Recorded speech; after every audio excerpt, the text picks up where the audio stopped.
Hi friends, இன்றைக்கி வந்து கொத்தவரங்காய் வாங்கிட்டு வந்திருக்கேன். அதாவது வத்தல் போடுறதுக்கு. இது வந்து நான் வந்து இப்போ கொஞ்சம் விலை அதிகமாக தான் கொடுத்து வாங்கியிருக்கேன். 1 கிலோ வந்து 50 ரூபான்னு கொடுத்து வாங்கியிருக்கேன்.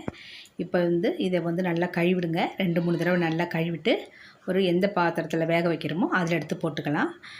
நான் இப்போ இதை கழுவிட்டு வந்துட்டு வேறு பாத்திரத்தில் மாற்றிக்கிட்டேன். இதில் கொஞ்சமாக மஞ்சள் தூள், இதுக்கு வந்து நம்ம வந்து வேகிறதுக்கு வந்து இதுக்கு கொஞ்சமாக உப்போம். தண்ணி வந்து 1 டம்ளர் வச்சுங்க. தண்ணி வந்து அதிகமாக வெந்த பிறகு தண்ணி ரொம்ப மீந்து போயிடும்.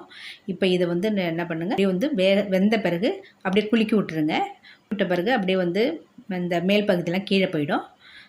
கீழ்ப்பகுதியெல்லாம் நல்லா வெந்திருக்கும். இந்த மாற்றி மாற்றி குலுக்கி விட்டுட்டு அப்படியே மூடி போட்டு நீங்கள் வேக வைங்க.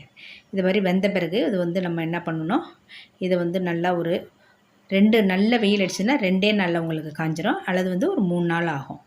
இப்போ இதை நான் வந்து திறந்துட்டு மறுபடியும் இதை வந்து நான் வந்து குலுக்கி விட்டுறேன்.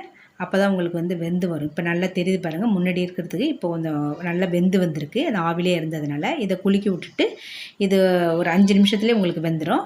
தண்ணி அதிகமாக இருந்தால் கூட அப்படி இருந்துருச்சுன்னா நீங்கள் என்ன பண்ணுங்கள், காய வச்சுட்டு மறுநாள் இதில் போட்டுங்க. இப்போ இது மாதிரி 3 நாள் காய வச்ச பிறகு இந்த மாதிரி நான் எடுத்துருக்கேன்.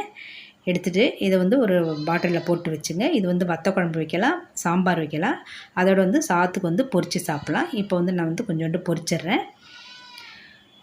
இப்போ கொஞ்சமாக எண்ணெய் விட்டுக்கிட்டு கொஞ்சமாக வத்தல் எடுத்து அதில் போட்டுப்போம். அதிகப்படியான தீ இருக்கக்கூடாது. தீ இருந்ததுன்னா கலர் மாறிடும், உங்களுக்கு வந்து கசக்க ஆரம்பிச்சிடும்.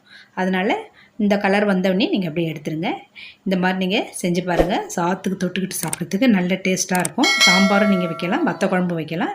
நீங்கள் வந்து சாதத்துக்கு தொட்டுக்கலாம். பழைய சாதம் அல்லது மோர் சாதம், சாம்பார் சாதம் எல்லாத்துக்குமே நீங்கள் தொட்டுக்கலாம். இது வந்து இந்த சம்மர் சீசனில் நீங்கள் போட்டு வச்சுங்க. உங்களுக்கு வருஷம் பூரா உங்களுக்கு வந்து ரொம்ப ஹெல்ப்ஃபுல்லாக இருக்கும்.